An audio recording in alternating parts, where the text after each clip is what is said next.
Check out First Things First weekdays at 7:30 a.m. Eastern on FS1. Also the co-host of The Odd Couple with Chris Broussard and Rob Parker on Fox Sports Radio. So, Chris, I wasn't very confident with the Celtics going into this series. I thought the sweep of the Nets was a little exaggerated. I didn't have high expectations for the Nets in the postseason at all.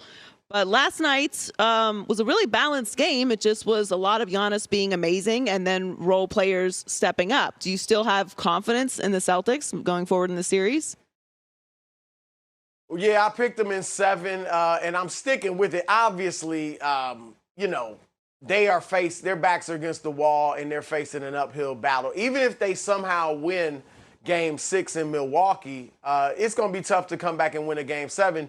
That's been the rhythm of the series. A team wins every other game. But I do believe they got a good chance, a better chance than many are giving them to beat Milwaukee in Game 6. We saw them win on Milwaukee's floor in Game 4. We saw them rally from a 7-point fourth-quarter deficit in that game.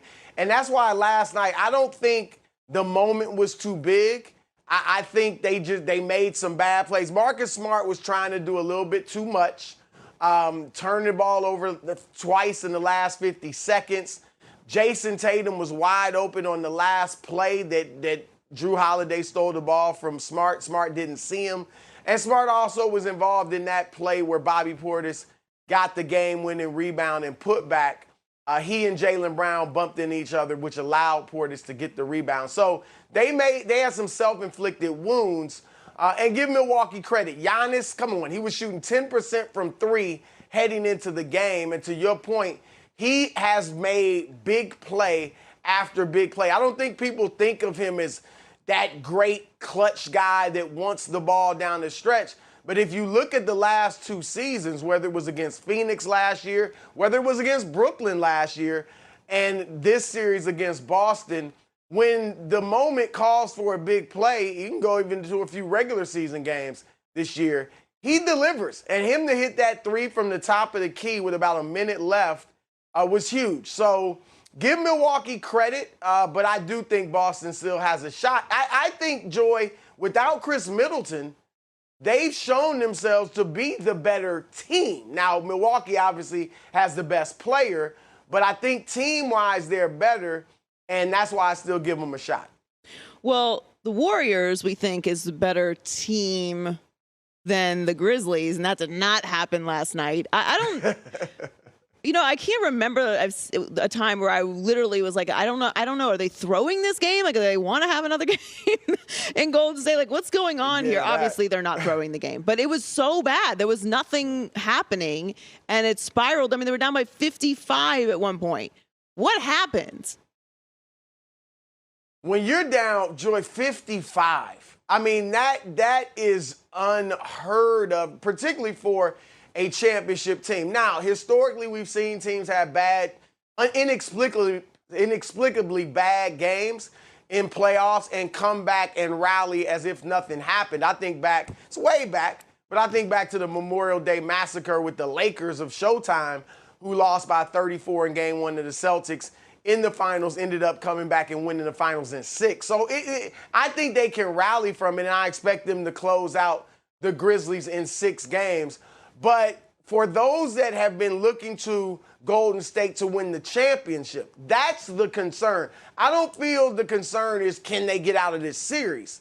But if people thought they'd beat Phoenix, who I think closes out Dallas tonight, to get to the finals and then beat whoever comes out of the East, that isn't looking likely when you saw what happened last night. And let's face it, Klay Thompson isn't quite himself yet. Understandably, he has his moments here and there. He has his stretches of good games, but he's not the consistent force he's been before the injury.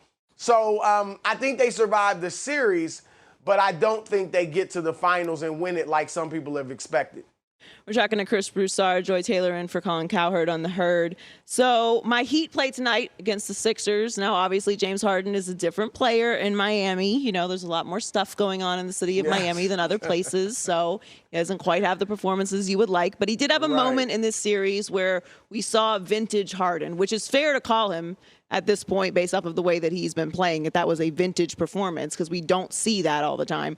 Are you expecting a better performance out of James Harden tonight? Is someone else going to have to step up, because we know Joel Embiid is injured and is doing the best that he can with what he's got at this point?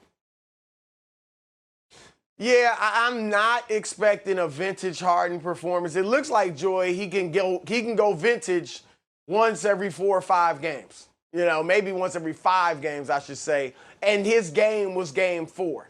I don't expect to see that. He should play better than he did in game 5, because that was horrible. 14 points, 4 assists, outplayed by 2 undrafted guards in Gabe Vincent and Max Strus in Miami. So he'll be better, but they need everyone to step up. And look, Joel Embiid, I hear you.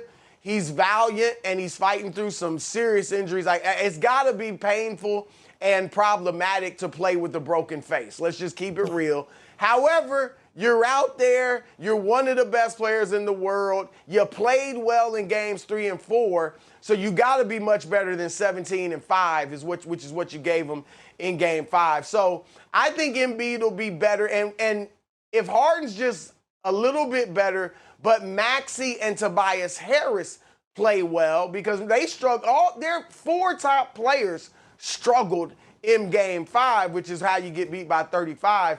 So if Maxey and Tobias can bump it up a little bit as well and get around 20 points each, I think they have a shot. I think Miami's going to win this series and probably close them out tonight. But look, Doc Rivers, James Harden, and to a lesser extent, Embiid all have something to prove tonight. And really, Doc, will he lose his job if they lose this series? Harden, will he get a long-term extension if they lose this series, particularly in 6? And Embiid, with that narrative out there, whether you believe it or not, that he was moping through game 5 because he didn't win the MVP award, just the fact that that's out there is not a good look. It makes people question your mental toughness and your ability in the future to lead a team to a championship. So they've all got something at stake and something to prove beyond just winning the game. So maybe they'll step up and extend this thing. But I got to be honest, Joy, I'd be a tad bit surprised. So we haven't talked much about the other game tonight, which I think is going to be a huge one in Suns and Mavs. The home team has won every game in this series and has sort of planted a little bit of doubt in how great this number 1 seed Suns team is. What do you expect tonight in that game? Well, I expect Phoenix to close them out. I didn't expect it to go 6 games. I thought the Suns would win in 5. And they better win tonight, because Luka Doncic is the best player in this series, with all due respect to CP3 and Devin Booker. And anytime you go into a game 7, you don't want to be on the other side of the best player. And so they need to go in there and close them out tonight and stop fooling around with the Mavericks team that is just going to keep getting better as time goes on.